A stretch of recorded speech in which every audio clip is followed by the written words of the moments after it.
Nickelodeon'dagi yoqimtoy qizaloqdan dunyoning eng katta pop yulduziga aylangan Ariana Grande mukofotlari, milliardlab strimlar, rekordlar va shov-shuvli munosabatlar bilan mashhur bo'lib kelgan. Ammo so'nggi bir necha yil ichida uning tashqi ko'rinishidagi o'zgarishlar, shaxsiy hayotidagi mojarolar va internetdagi tinimsiz bahslar ko'plab muxlislarni xavotirga soldi. Qanday qilib barcha sevgan pop malika shu nuqtaga kelib qoldi?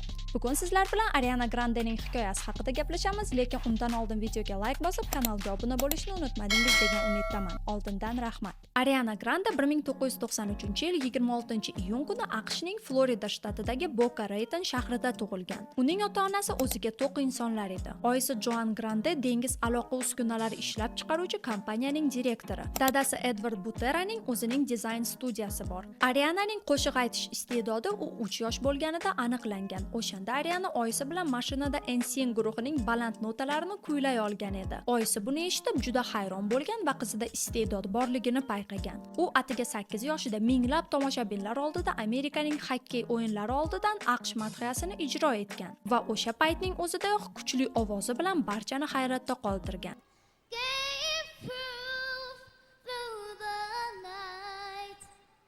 Sahnaga bo'lgan muhabbat ham Arianada erta boshlangan. Ari bolalar teatrida, Annie, Sehrgar o'z mamlakatida va Sohibjamol va Maxluq kabi mashhur myuzikllarda rol o'ynab, bir vaqtning o'zida ham aktyorlik, ham qo'shiqchilik mahoratini rivojlantirgan. Bitta gap bilan Ariana sahnada katta tajriba orttirayotgan qizaloq edi. Albatta, bunda uning ota-onasining boyligi va aloqalari ham katta rol o'ynagan. Ammo uning bolaligi faqat muvaffaqiyatdan iborat emas edi. Ariana 8-9 yoshligida ota-onasi ajrashadi. Sabab aniq nima ekanligini bilmaymiz, lekin aytishlaricha Edward Joan'ga xiyonat qilgan. Bu voqea Arianaga og'ir ta'sir qilgan, uning otasi bilan munosabatlari uzoq vaqt sovuq bo'lgan va Ariananing kelajak munosabatlariga ham katta ta'sir o'tkazgan. 2009-yilda Ariananing hayoti butunlay o'zgardi. U Nickelodeon'ning yangi Victoria seriali uchun kastingdan o'tdi. Serialda u sodda va biroz g'alati xarakterga ega Kate Valentine obrazini ijro etishni boshladi. Qahramonning yorqin qizil sochlari esa serialning ramziga aylangandi. Lekin Ariananing natural sochlari to'q rang va shu sababli obraz uchun Ariana deyarli har 2 haftada sochlarini qizil rangga bo'yashga majbur bo'lgan.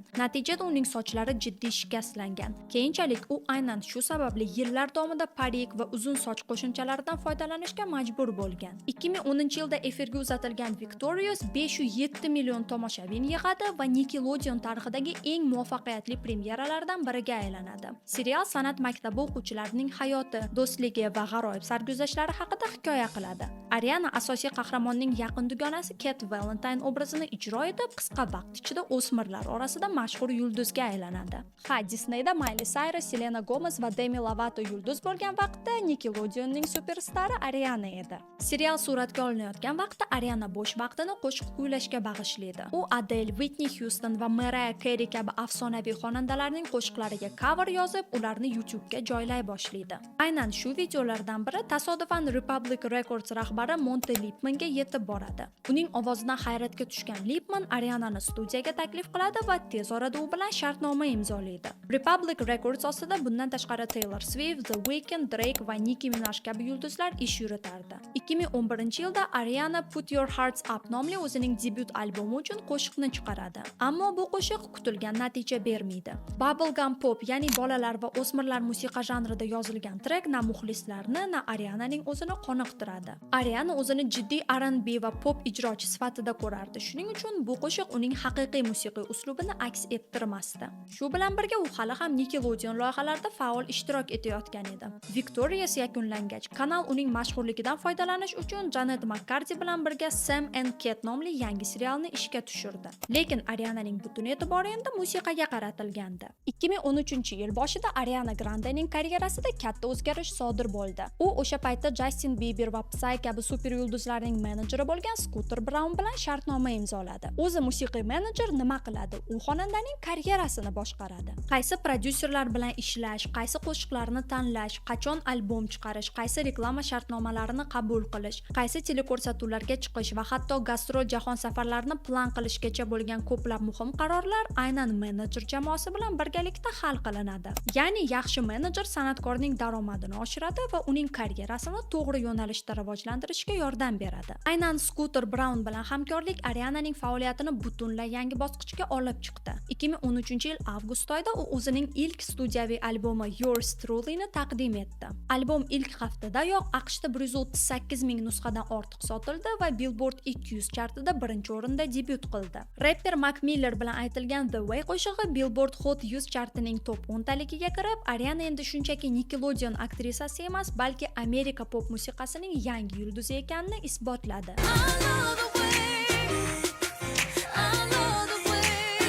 Aynan shu qo'shiq orqali Ariana va Mac Millerning yaqin do'stligi ham boshlanadi, lekin bu haqida biroz kechroq yana gaplashamiz.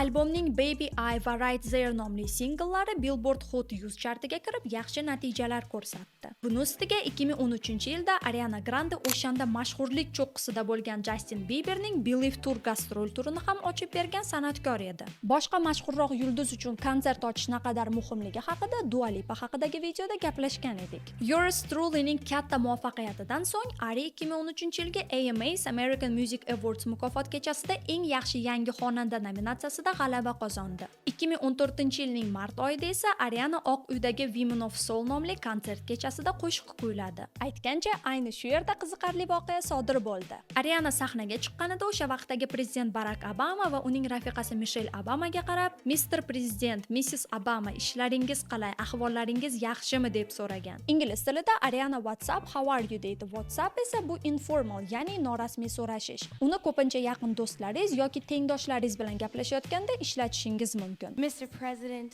Mrs. Obama, what's up, how are you? Good to see you. It's good, it's all good? Lekin Ariana bunday so'rashni prezidentga ishlatgan, Obamalar buni eshitib kulib yuborgan va shu sababli bu voqea internetda pozitiv ma'noda viral bo'lib ketgan edi. Ariananing shaxsiy hayotida ham o'sha vaqtda hammasi yaxshi edi. U Jay Brooks ismli avstraliyalik bloger bilan munosabatda edi. Ular onlayn tanishib qolgan va onlayn bir-birini sevib qolgan. Albatta kechroq ular hayotda ham ko'rishishadi, bir-biriga atab postlar joylaydi, v общем bir qancha vaqt baxtli juftlik bo'ladi. Lekin Jay qandaydir insecure bola bo'lgani tufayli Ariana yo Mac Miller yo Nathan Sykesga rashk qiladi va deyarli 1 yil o'tgach Ariana bilan telefon orqali break up qiladi. Bu narsa Arianani konserti oldidan sodir bo'ladi va yulduz sahnada yig'lab yuboradi. Hatto super yulduzlarni ham shunday ahmoqona yo'llar bilan tashlab ketishlari mumkin. Masalan, Joe Jonas Taylor Swift bilan telefon orqali break up qilganini ham bir eslaylik. Karyeraga qaytsak, 2014-yilning avgust oyida Ariana ikkinchi studiyaviy albomi My Everything'ni taqdim etdi. Albom yaratilishida Max Martin va Benny Blanco kabi prodyuserlar qatnashgan. Max Martin bilan keyinchalik Ariana boshqa albomlar ustida ham ishlagan. My Everything birinchi haftadayoq 169 ming nusxadan ortiq sotilib, Billboard 200 chartida birinchi o'rinni egalladi. Albomdagi deyarli har bir single hitga aylandi. Iggy Azalea bilan kollaboratsiya Problem Billboard Hot 100 chartida ikkinchi o'ringa ko'tarildi. Hozirda klip YouTube'da 1,4 milliarddan oshiq prosmotr, Spotify'da esa 1,1 milliarddan oshiq stream yig'gan. Yana bir qiziq fakt, klipda Ariananing o'sha vaqtdagi boyfrendi Big Sean ham suratga tushgan. 2014-yilgi MTV Music Video Awards mukofotida Ariana Grande eng yaxshi pop video g'alabasini qo'lga kiritdi. Zed bilan kuylangan Break Free hamda Jessie J va Nicki Minaj bilan collab Bang Bang ham hit bo'ldi.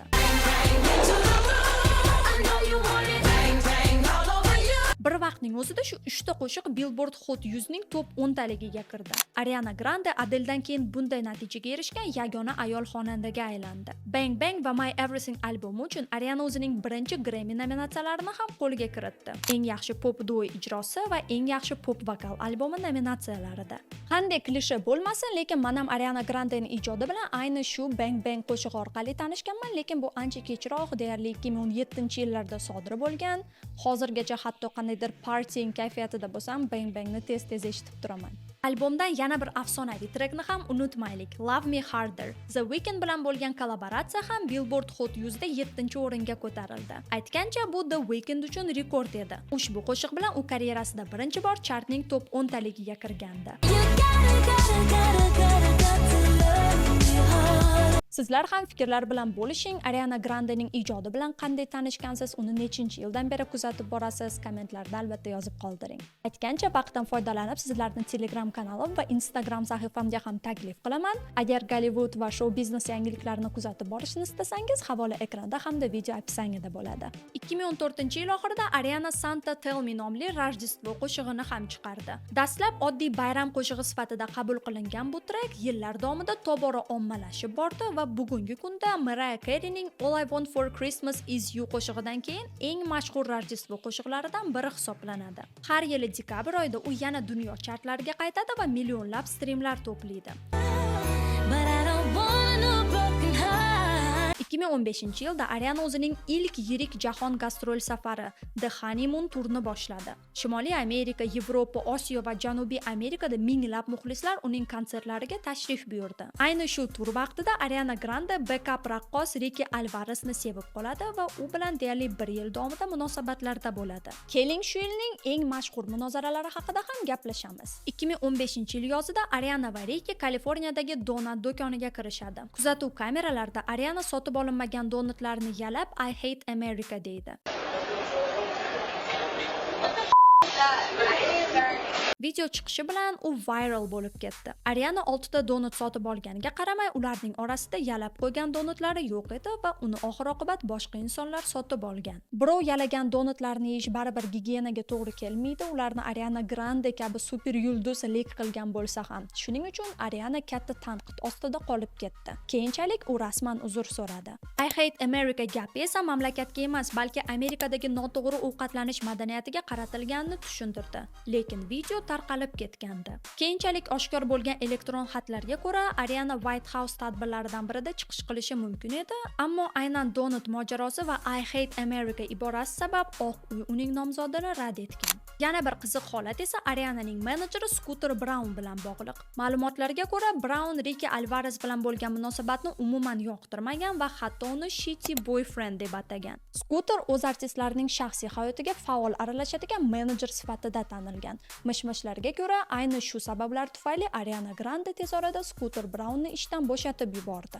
2015-yil Ariana o'zining navbatdagi albomi ustida ishlayotgandi. Dastlab albom Moonlight deb nomlanishi kerak edi, ammo ijodiy jarayon davomida uning konsepsiyasi butunlay o'zgarib ketdi. Ariana endi avvalgi sodda va yoqimtoy obrazdan uzoqlashib, o'zini kuchliroq san'atkor sifatida ko'rsatishni istardi.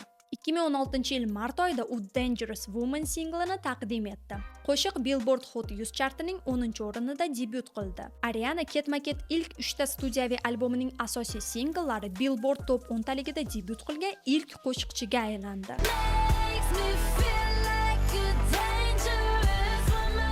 Ayni shu vaqtda Ariananing SNLdagi ikonik chiqishi ham bo'ldi. U dasturga ham boshlovchi, ham musiqiy mehmon sifatida taklif qilinib, Britney Spears, Shakira, Rihanna, Celine Dion va boshqa mashhurlarga qilgan parodiyalari bilan hammani hayron qoldirdi.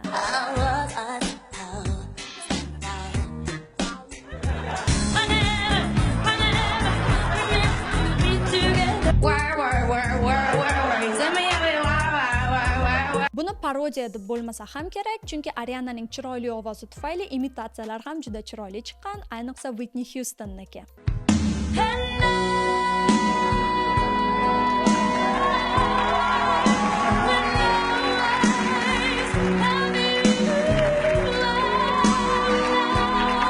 Ayni shu SNLdagi chiqish tufayli ko'plar Ariana Grande nafaqat iste'dodli qo'shiqchi, balki yaxshi komedik aktrisa ekanligini ham tushundi.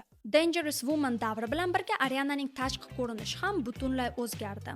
Eslasangiz, Victorious seriali davrida u Ket obrazi uchun 4 yil davomida sochlarini qizil rangga bo'yashga majbur bo'lgandi. Oqartirish va bo'yashlar oqibatida uning sochlari jiddiy shikastlangan edi. Shu sababli Ariana sochlarini ponytail, ya'ni xvostik qilib yig'ishni odat qildi.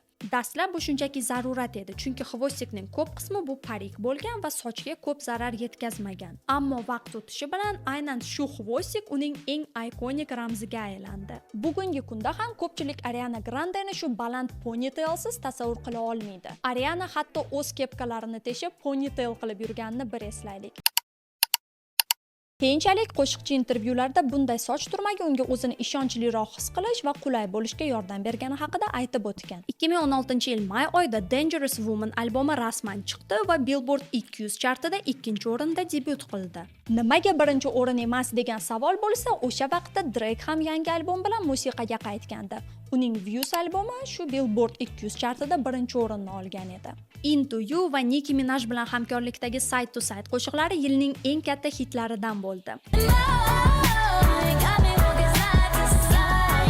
Lekin My Everythingga qaraganda Dangerous Woman kutilgandan pastroq natija berdi va Ariana Grande yana Scooter Braunni o'z menejeri sifatida qayta ishga oldi. 2017-yil boshida Ariana Grande Dangerous Woman tur nomli navbatdagi jahon gastrol safarini boshladi. Aynan shu turda Ariananing karyerasidagi eng fojiali voqealardan biri sodir bo'ldi. 2017-yil 22-may kuni Ariana Grande Britaniyadagi Manchester Arenada konsert berdi. Konsert tugaganidan bir necha daqiqa o'tib, tomoshabinlar arena tashqarisiga chiqayotgan paytda katta portlash yuz berdi. Bu terroristlar tomonidan uyushtirilgan hujum edi. Uning natijasida 22 kishi halok bo'lgan, ularning orasida 8 yoshli qizaloq ham bor edi. Bundan tashqari yuzlab odamlar jarohat olgandi. Portlashni uyushtirgan Salman Abedi hujum vaqtida halok bo'lgandi. Hujumchilar nishon sifatida Arianani tanlaganliklarining sababi bir nechta. Birinchidan, u mashhur yulduz va bunday katta ko'lamli voqea dunyo axborot vositalarining e'tiborini tortadi. Bundan tashqari, Ariana g'arbiy mavzularda bemalol qo'shiq kuylardi va bu hujumchilar ideologiyasiga to'g'ri kelmasdi. Fojiadan keyin Ariana Grande gastrol turini darhol to'xtatdi. U jarohatlangan muxlislarini shifoxonaga borib ko'rdi va konsertdan atiga 13 kun o'tgach Manchesterga qaytib One Love Manchester nomli xayriya konsertini o'tkazdi.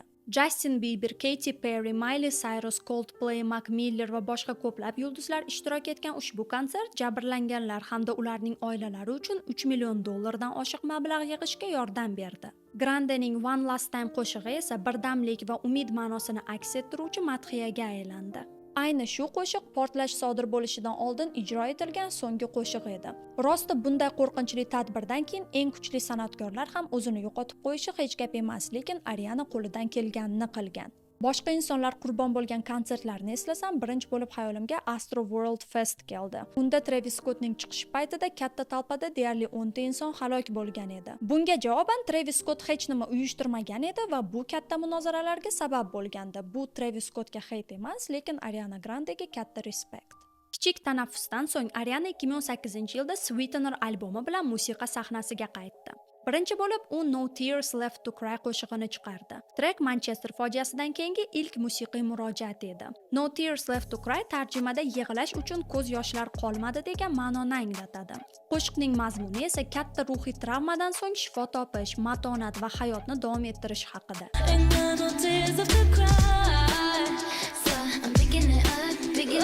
Sweetener albomi chiqishi bilanoq Billboard 200 chartida 1-o'rinni egalladi va tanqidchilar tomonidan Ariananing eng kuchli ishlaridan biri sifatida tan olindi. Biroq albomning eng qiziq tomoni shundaki, u boshidanoq hammaga ham yoqmagan edi. Uning yaratilishida prodyuser Pharrell Williams qatnashgan va u ishlagan eksperimental treklar biroz noodatiy eshitilgani uchun internetda ko'p bahslar ham bo'ldi. Shunga qaramay, albomdagi God is a Woman va Breathing kabi qo'shiqlar katta hitga aylandi. Ayniqsa God is a Woman klipi alohida e'tibor loyiq. Klipdagi diniy obrazlar, san'at asarlarining remake'lari va kuchli vizual estetika internetda juda katta muhokamalarga sabab bo'ldi. Bugungacha ham ko'pchilik, jumladan men ham uni Ariananing eng chiroyli va eng kuchli video kliplaridan biri deb hisoblayman. Shu albom davrida Ariananing vokali ham yana bir bor tan olindi. O'zi ham uning naqadar kuchli vokalist ekanligini bilsa kerak.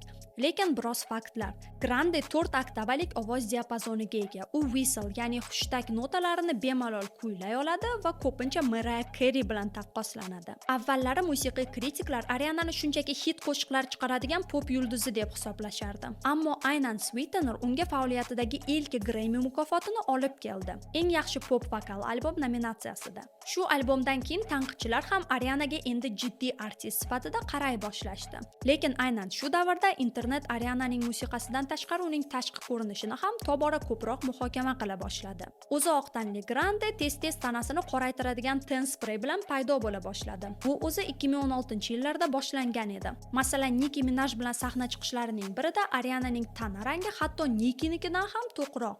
Internetdagi ayrim foydalanuvchilar uni hatto Black Yana deb atay boshladi. Uni blackfishing, ya'ni qora tanlilarga o'xshashlikka urinishda ayblashdi. Ingliz tilida yana blackson degan tushuncha bor. Bu qora tanli bo'lmagan insonning qora tanlilarga xos gapirish uslubini taqlid qilish. Ayrimlar Ariana nafaqat tashqi ko'rinishi, balki gapirish uslubini ham o'zgartirganini aytib, uni shu borada ham tanqid qilishdi. Talk about today, girl. Come on. Lekin Grande bu bahslarga deyarli munosabat bildirmay, asosiy e'tiborini yana ijodga qaratdi. Hammasi sekin izga tushayotgan bir paytda Ariananing hayotida yana bir juda og'ir davr boshlandi. Lekin bu uchun bir necha yil ortga qaytamiz. 2012-yildan boshlab Ariana va rapper Mac Miller yaqin do'st va ijodiy hamkor bo'lib kelishgan. Ular birgalikda The Way va My Favorite Part qo'shiqlarini chiqargan. Mac esa Ariana haqida Cinderella qo'shig'ini yozgan va Into You remixida ham ishtirok etgan. Ularning do'stligi yillar davomida sekin muhabbatga aylandi va 2016-yilda ular rasman munosabatda ekanini tasdiqladi. Malcolm o'sha paytda Ariana haqida shunday degandi: "Biz uzoq vaqt birga vaqt o'tkazdik va hammasi o'z-o'zidan tabiiy ravishda yuz berdi. U mening dunyodagi eng yaqin do'stim." Paparatsiyalar olgan suratlardan tortib sahnadagi chiqishlargacha ularning orasidagi ximiya hammaga sezilib turardi. Manchester fojiasi sodir bo'lganda ham Mac Ariananing yonida bo'lish uchun ayrim konsertlarini bekor qilgan. Ko'pchilik ularni haqiqiy soulmate deb atardi. Lekin bu munosabatlarning bizga ko'rinmaydigan tomoni ham bor edi. Mac Miller uzoq yillar davomida spirtli ichimliklar va giyohvand moddalar bilan kurashayotgan edi. Tashqaridan qaraganda ular juda baxtli juftlikdek ko'rinsa ham, ichkarida vaziyat ancha murakkab bo'lgan. 2018-yilning may oyida juftlik kutilmaganda ajrashganini e'lon qiladi. Ariana Mac haqida iliq Instagram stories joylaydi va unga faqat yaxshilik tilaydi. Oradan ko'p o'tmay esa Ariana komik va aktyor Pete Davidson bilan munosabatni boshlaydi. Eng qizig'i, ular deyarli bir oy o'tib unashtirilganini ham e'lon qilishadi. Aynan shu tezlik internetda katta bahslarga sabab bo'ldi. Ayrimlar Ariana Mac Millerga Pete bilan xiyonat qilgan degan nazariyalarni tarqata boshlagandi. Pete keyinchalik ular ilk bor 2018-yilgi Met Galada yaqinlashganini aytgani uchun bu mishmishlar yana ham kuchaydi. Biroq bu gaplarning hech biri hech qachon isbotlanmagan va Ariana ularni bir necha bor qat'iyan rad etgan. Lekin men ajralishning asosiy sababi umuman boshqa deb o'ylayman. Bu Macning giyohvandlik bilan uzoq davom etgan kurashi. Ariana keyinchalik intervyularidan birida bu haqida juda samimiy gap aytgandi. U eng ajoyib inson edi va uni qiynagan ichki azoblarga aslo loyiq emas edi. Men uzoq vaqt davomida hammasini bir butun tutib turuvchi kuch vazifasini bajardim. Ammo vaqt o'tishi bilan bu kuchim zaiflashib borayotganini his qildim. Oxir-oqibat barchasi bir-biridan uzilib, uzoqlasha boshladi. Afsuski, biroz o'tib voqealar bundan ham og'ir tus oldi. 2018-yil 7-sentyabr kuni Mac Miller atigi 26 yoshida giyohvand moddalarni haddan tashqari iste'mol qilganligi oqibatida vafot etdi. Bu Ariana uchun juda katta ruhiy zarba bo'ldi. U bir necha kun davomida ijtimoiy tarmoqlarda aloqaga chiqmadi, keyin esa Macning suratini hech qanday izohsiz Instagramga joyladi. Keyingi oylar davomida u ijtimoiy tarmoqlarda tushkunlikni aks ettiruvchi postlarni tez-tez ulashardi. Oradan atiga bir oy o'tib 2018-yilning oktyabr oyida Pete Davidson va Ariana ajrashdi. Ularning shoshilinch unashtiruvi ham bekor qilindi. Tasavvur qiling, 1,5 yil ichida Ariana Grande Manchester fojiasi, yaqin insonining o'limi va og'riqli ajrashuvni boshdan kechirdi. Bu voqealar nafaqat uning hayotini, balki ijodini ham umuman o'zgartirib yubordi. 2018-yil noyabr oyida Ariana Thank You Next qo'shig'ini chiqardi. Sobiq sevgililariga minnatdorchilik bildirib, hayot saboqlari haqida kuylangan bu trek bir zumda global fenomenga aylandi. Qo'shiq Billboard Hot 100 chartida Ariananing faoliyatidagi ilk birinchi o'rinni egalladi. Klip esa YouTube tarixidagi eng tez 100 million prosmotr yig'gan videolardan biriga aylandi. Oradan ko'p o'tmay Ariana Spotify'da dunyodagi eng ko'p tinglangan ayol xonandaga aylandi va Billboard tomonidan yilning ayoli deb e'tirof qilindi. 2019-yil Ariananing butun karyerasidagi eng muvaffaqiyatli yilga aylandi. Yanvar oyida Seven Rings chiqdi va u ham Billboard Hot 100 chartiga to'g'ridan-to'g'ri birinchi o'rindan kirdi.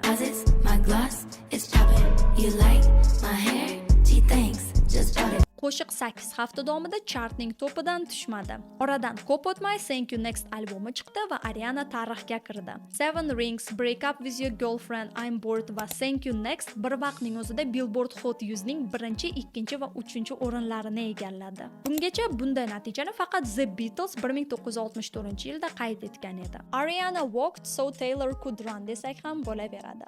Albatta, Seven Rings bahslarsiz ham o'tmadi. Arianani yana blackfishing va culture cultural appropriation'da ayblashdi. Ayrim rapperlar esa qo'shiqdagi flow uchun Arianani plagiatda ayblashdi. Eng kulgili voqealardan biri esa yaponcha tatuirovka edi. Ariana Seven Rings deb o'ylab qildirgan iyerogliflari aslida kichkina ko'mir grilli degan ma'noni anglatardi. Ba'zilar buni mem qilgan bo'lsa, boshqalar Osiyo madaniyati ustidan kulish deb atadi. 2019-yilgi Grammy mukofotida Ariana Sweetener bilan eng yaxshi pop vokal albom nominatsiyasida g'alaba qozongani haqida biroz oldin gaplashgandik, lekin Ariana o'sha yili Grammy'ni boykot qilib, kechaga tashrif buyurmagan. Sabab prodyuserlar unga Seven Rings qo'shig'ini sahnada aytishga ruxsat berishmagan, Arianaga esa bunday cheklovlar yoqmagan. Shu paytda o'tkazilgan Sweetener nomli jahon gastrol safari 97 ta konsertni o'z ichiga olib, 1.3 milliondan ortiq chipta sotgan va 150 million dollar atrofida daromad keltirgan. Bu Ariananing o'sha paytgacha eng katta turnesi edi.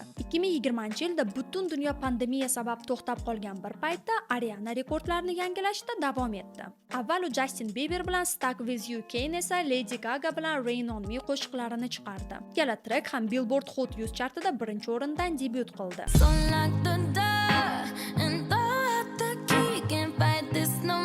Rain On Me esa keyinchalik Grammy mukofotini ham qo'lga kiritdi.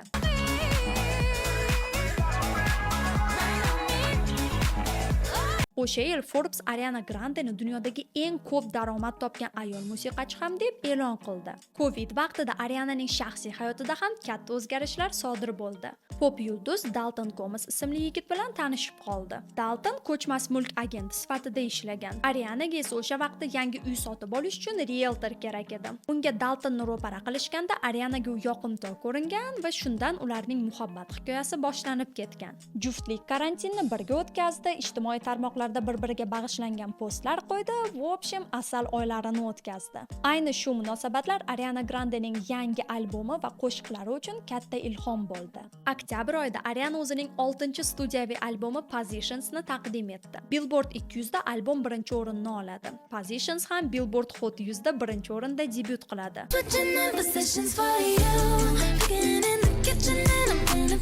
34+35 qo'shig'i Doja Cat va Megan Thee Stallion ishtirokidagi remiksi bilan yanada katta hitga aylanadi. Unashtiruvdan uzoq o'tmay Ariana va Dalton rasman turmush qurdi. Ariana to'ydan rasmlarni Instagramda joylaganda platforma portladi va o'sha vaqtdagi eng ko'p like yig'gan celebrity postga aylandi. 2021-yilda Ariana Grande yana bir nechta yirik loyihalarda ishtirok etdi. U The Weeknd bilan Save Your Tears remiksini chiqardi.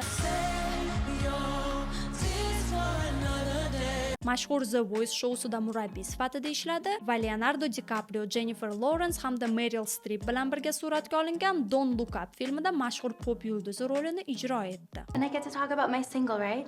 A portion of the profits goes to the manatee sanctuaries. Xuddi shu yili Ariana yana bir biznes qadam tashlab o'zining kosmetika brendi Ren Beauty'ni taqdim etdi. Brend asosan ko'z uchun kosmetika, lab bo'yoqlari va boshqa makiyaj mahsulotlarini ishlab chiqaradi. U qisqa vaqt ichida bozorda o'z o'rniga ega beauty brendlaridan biriga aylandi.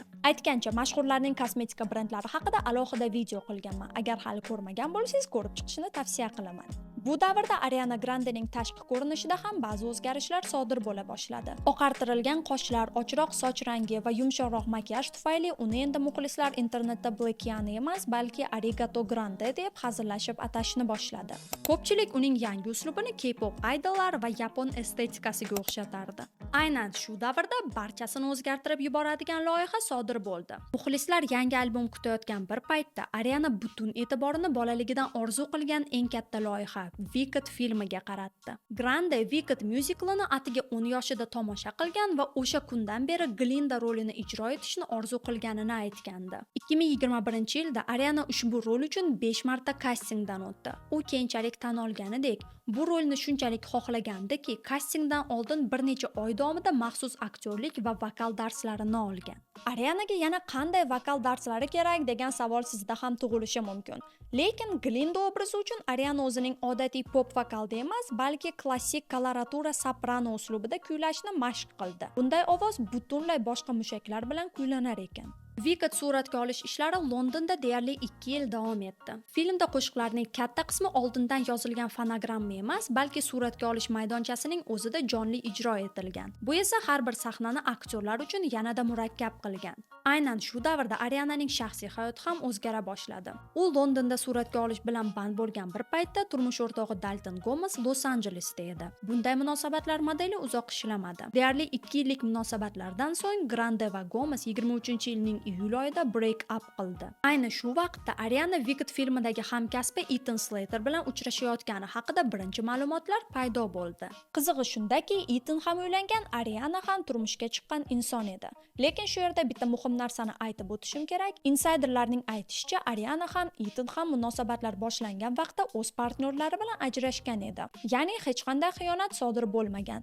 Lekin biz aniq nima bo'lganini albatta bilmaymiz. Poplar baribir Arianani homewrecker, ya'ni birovni oilasini buzuvchi deb atagan. Albatta boshida Ethan va Ariana shunchaki hamkasblar sifatida syomkalarda qatnashgan. Ariana hatto Ethanning oilasi va uning rafiqasi bilan tanishgan. Ethan aytgancha, maktab vaqtlaridan sevib yurgan qizi Lily Jga uylangan bo'lib, ularning chaqalog'i ham bor edi. Martda Ariana va Ethanning mana bu birinchi rasmlari paydo bo'ldi. May oyiga kelib, Ethan o'z xotinini onalar kuni bilan tabrikladi. Ariana esa Instagramda Dalton Gomez bilan to'yning 2 yilligini nishonladi. Lekin o'sha vaqtlar uni turmushida muammolar borligi haqida mishmishlar yurgan edi. Keyin Wicked syomkalaridan mana bu rasmlar tarqalib ketdi. Iyul oyiga kelib esa Ariana ham, Ethan ham o'z turmush o'rtoqlaridan ajrashib, munosabatlarini boshlab yuborishdi. Rosti turli manbalar turli gap gapirgan. Ba'zilar xiyonat bo'lgan desa, boshqalar yo'q, ular allaqachon o'z partnyorlari bilan ajrashgan edi deydi. Lekin keling bitta narsani tan olaylik, bu Gollivud.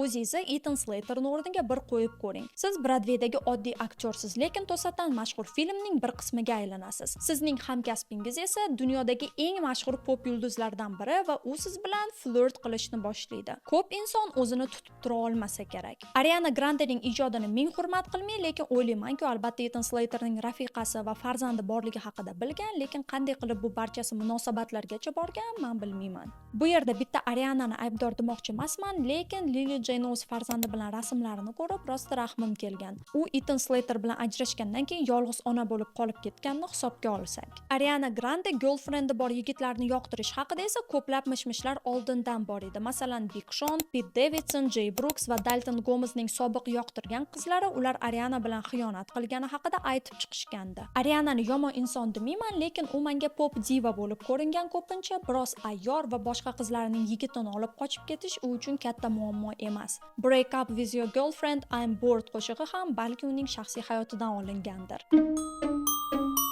Yarim yilcha oldin esa Ariana Grandening dugonasi Courtney bilan birgalikda yuritgan maxfiy Instagram sahifasi fosh bo'ldi. Uning yaqin do'stlari bu akkauntga obuna bo'lgan va bir nechta postlarga like bosgan. U yerdagi postlar ovqat va boshqalarning yigitlarini o'g'irlash haqida edi. Hozirda sahifa o'chirib tashlangan. Bu fake mi yoki yo'q aniq emas, lekin ko'p insonlar bu Ariananing akkaunti ekanligiga ishondi. Nimaga desangiz, postlar joylangan kuni Ariana Grande o'zining rasmiy Instagramida ham ayni shu ovqatlar bilan storieslar joylagan edi. Sizlar Ariananing bu tomoni haqida qanday fikrdasiz? Uni xiyonatchi deb o'ylaysizmi? Ethan Slater bilan munosabatlari haqida qanday fikrdasiz? Kommentlarda bo'lishing. Wicked filmiga qaytsak, 2024-yil noyabr oyida filmning birinchi qismi nihoyat ekranlarga chiqdi.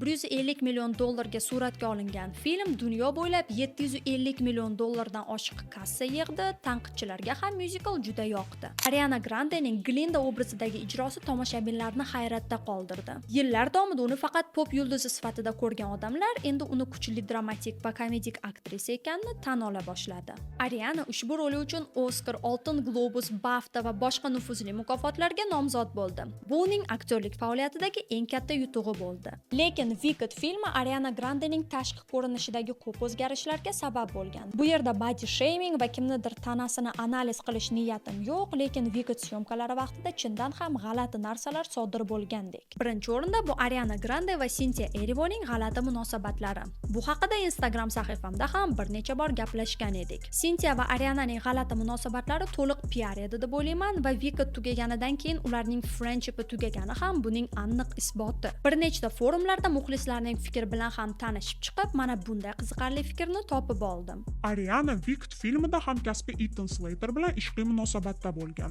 Natijada u xotini va yangi tug'ilgan chaqalog'ini tashlab ketgan. Bundan tashqari Ariana o'tmishda sobiq yigitlari eriga xiyonat qilgan yoki ularni munosabatlarini buzgan. Shu sababli uning obro'si pasaya boshladi. Ba'zilar uni misogynist, ya'ni ayollarni yomon ko'radigan inson deb atadi. Shuning uchun Arianaga PR kerak edi. U boshqa ayollarni qo'llab-quvvatlaydigan girl sifatidagi imijini tiklash uchun Cynthia Erivo bilan yaqin do'stligini barchaga ko'rsata boshladi va bu ish berdi desak ham bo'laveradi. Lekin Ariana va Cynthia ikkalasi ham ovqatlanish muammolaridan aziyat chekishadi. Anoreksiya bilan og'riganlar bir-biriga yaqin bo'lganda, ular ko'pincha nosog'lom bog'liqlikni rivojlantiradilar. Bu esa ularni ikkalasini ham bir-biri bilan ozg'inlikda raqobatlashishga undaydi. Bu do'stlik shunchaki PR bo'lganiga 100% ga qo'shilaman, lekin anoreksiya mishmishlariga rosti skeptikman.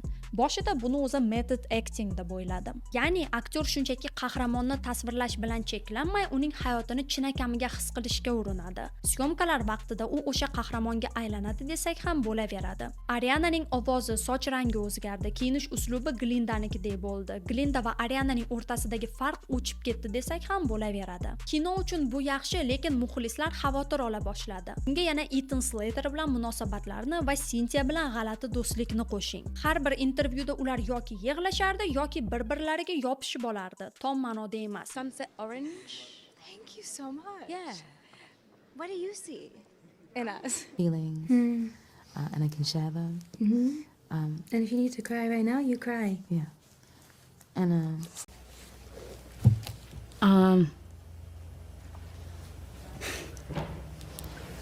well, Bulardan o'nlab memlar chiqib ketganini ham unutmaylik.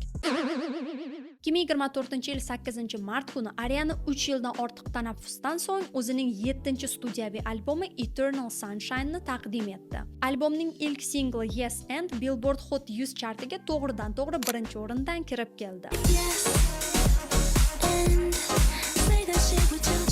O'shanda Ariana Grande ochiqchasiga haterlarga javob berdi. Qo'shiq "Ha, men Ethan bilan munosabatdaman, nima qila olasan? Hamda ko'rinishimni hate qilsang, menga farqi yo'q" degan kayfiyatni bildirdi. Eternal Sunshine albom nomi ham kamida 3 ta teoriya uyg'otdi. Birinchisi albom nomining birinchi harflari ES, Ethan Slaterga aloqadorligi. Ikkinchisi Eternal Sunshine of the Spotless Mind filmi Mac Millerning eng sevimli filmi bo'lgani va uchinchi eng aqlga sig'maydigani bu Jim Carreyga aloqasi. Eternal Sunshine of the Spotless Mind Jim Carreyning eng mashhur filmlaridan bo'lgan. Ariana Grande esa yoshligidan Jimning katta muxlisi. Bu ikkalasi o'rtasida nimalardir bo'lgani haqida mishmishlar anchadan beri yuradi, lekin men bunga ishongim kelmaydi va ishonmaslikka qaror qildim.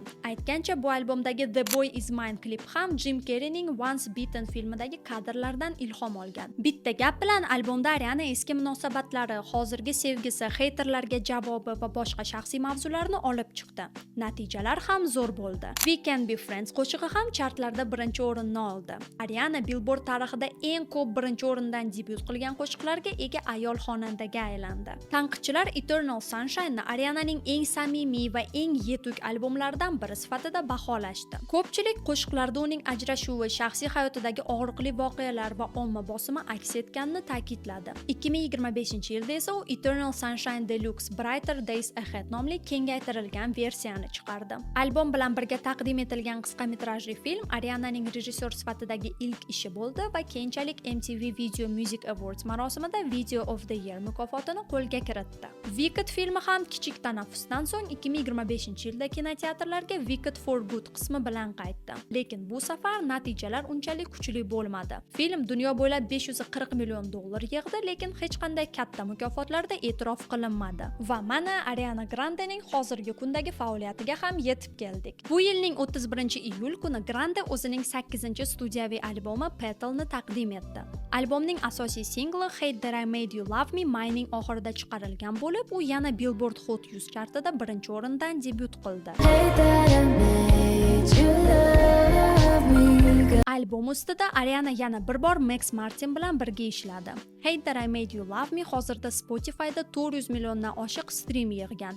Petal esa Billboard 200 da birinchi o'rinda debyut qilishi kutilmoqda. Lekin eng muhimi, albom Ariana yangi tashkil etgan Baby Doll Music label ostida chiqqan ilk albomi bo'ldi. Label Republic Records ostida yaratilgan va Arianaga qo'shiqlariga egalik huquqini saqlab qolish imkonini beradi. Ariana Grande Ethan Slater bilan bo'lgan munosabatlarini ham rasman tugatdi. Hozirda u bilishimizcha o'zining sobiq boyfrendi Ricky Alvarez bilan yana topishib oldi. Bunga dalil nafaqat paparazzi rasmlari, balki Ariana o'zining hozir davom etayotgan The Eternal Sunshine turida Thank You Next qo'shig'ida Ricky uchun tekstni almashtirgani. O'zi esimizda bo'lsa, Thank You Next'dagi ayni Ricky haqidagi tekst Rickyga g'alati ko'rinardi. Shu yerda yana so'nggi yangilikni qo'shib ketmoqchiman. Petal klipi chiqqanidan keyin internetda Ariananing mana bu kadrlari katta mavzuga aylandi. Bir nechta mashhurlar Ariana haqida xavotir bildirdi. Klip ostidagi kommentlarning bir 80% esa Arianaga yordam kerakligi haqida. Shu sababli Ariana public activitiesdan dam olmoqchi ekanligini e'lon qildi. Rosti biz nimadir deya olmaymiz, lekin Ariana bilan nimadir sodir bo'layotgandek. U buni atelab qilyapti ham deya olmaysiz, unga yordam kerak deyish ham noto'g'ri, chunki u katta inson va o'z hayot haqida qarorlarni o'zi qabul qila oladi. Nima bo'layotgani haqida taxminlar juda ko'p, lekin ular hozircha shunchaki taxmin. Shu sabab xulosa chiqarishga shoshilmaymiz. Nima bo'lsa ham faktligicha qoladi. Ariana Grande bugungi kunda ham dunyodagi eng mashhur va eng ko'p muhokama qilinayotgan san'atkorlardan biri. Uning hayoti davomida juda ko'p rekordlar, yutuqlar, xatolar, fojialar va o'zgarishlar sodir bo'lgan. Balki aynan shuning uchun ham u hanuzgacha millionlab odamlarni o'ziga befarq qoldira olmaydi. Qolganiga esa vaqt javob beradi. Va o'ylaymanki, shunday notada videoni tugatsak ham bo'laveradi. Video sizlarga yoqdi degan umiddaman. Nimalardir qolib ketgan bo'lsa, albatta kommentlarda bo'lishing. Keyingi videolarda qanday mavzularni olib chiqishimni kutyapsiz, ularni ham kommentlarda yozib qoldiring. Keyingi videolarda ko'rishguncha xayr.